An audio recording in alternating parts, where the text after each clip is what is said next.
Welcome to this Historical Society of Haddonfield virtual field trip. We are going to talk about this small building located next to our headquarters building at 343 Kings Highway, East Haddonfield. Known today as the Samuel Mickle House, this building has also been called the Hip Roof House, the Sarah Hopkins House, and the Cook Mary Allen House. It is the oldest wood frame structure still standing in Camden County and has been owned by the Historical Society since 1962.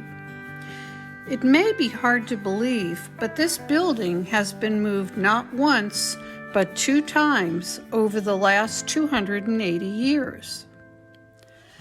Samuel Mickle built this structure after 1736 as a saddle maker's shop, and it was originally located just west of today's Indian King Tavern Museum.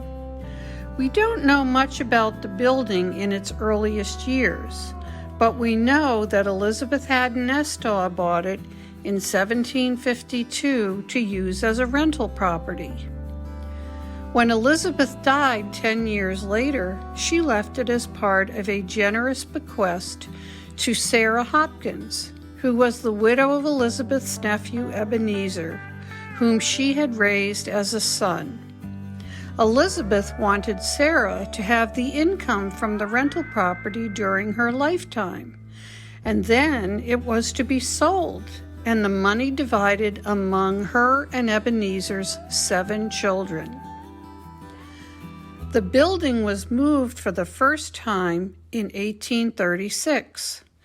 Judge John Clement, who lived across the street at 264 Kings Highway East, bought the Mickle House and the 2 houses next to it and moved all 3 structures so he could build matching brick houses for his 3 daughters. Remember, it was a little easier to move structures before things like running water and electricity.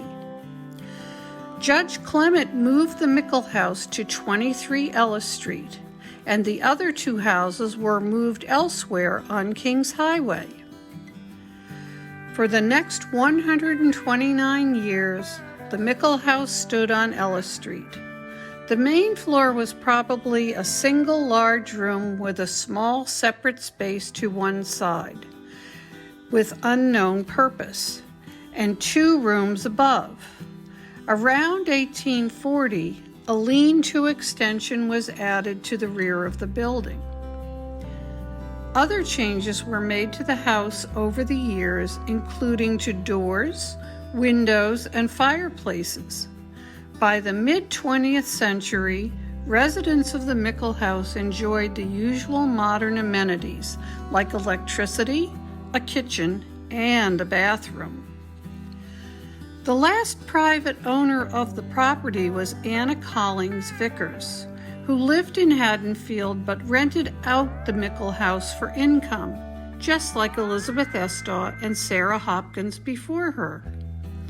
As a Collings from Collingswood, Anna was interested in local history and was good friends with members of the Historical Society who had told her about the house's long history. When she died in 1962, Anna's will gave the Historical Society the right of first refusal to purchase the property at a favorable price. Just a few years before, the Historical Society had purchased Greenfield Hall as its headquarters, so money was tight, but board members decided it was important to purchase the Mickle House and eventually move it to the Greenfield Hall property. On September 2, 1965, the house was moved with great fanfare from Ellis Street to the side yard of Greenfield Hall, where a new foundation had been prepared for the building. It was moved by a company called William E. Russell & Sons from Mullica Hill, which moved a number of structures in Haddonfield in this period. Since then, the Historical Society has used the Mickle House as a museum space and later as the home of its archives and research library. Thank you for taking this virtual field trip with the Historical Society of Haddonfield. We hope you'll join us again, and we hope you'll visit our webpage or follow us on Facebook for more Haddonfield history.